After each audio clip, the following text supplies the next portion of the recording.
বিশ্বাস করেন না ভাই, এই পৃথিবীতে আল্লাহ পাক আপনার পরীক্ষা কিভাবে নেবে আপনি বলতে পারবেন না। লোকটা একটা মানুষ ছিল না, একটা আল্লাহর কুদরতের একটা মানুষ ছিল। লোকটার হাত প্রতিবন্ধী সিস্টেমের, মানে প্রতিবন্ধী হয়ে গেছে, তার হাতটা প্যারালাইসিস হকে। তাকে বলতেছে আমাকে একটু পানি দাও। মানুষটা অনেক ভালো মানুষ, তাই এখানে দাঁড়ায় তাকে পানি দিছে। পানি দেওয়ার সাথে সাথে তার সাথে কি হয় দেখেন না,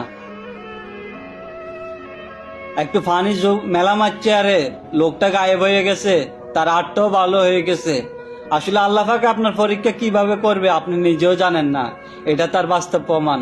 লোকটাও উদয় হয়ে গেছে, তার হাতটাও ভালো হয়ে গেছে। লোকটা আর বোঝার বাকি থাকলো না যে আমার সাথে কি হলো।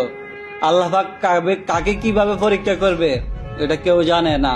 তাই আমাদের প্রয়োজন সবসময় আমরা আল্লাহর পথে চলার, আমাদের মনের ভিতরে মানুষের জন্য ভালোবাসা রাখা।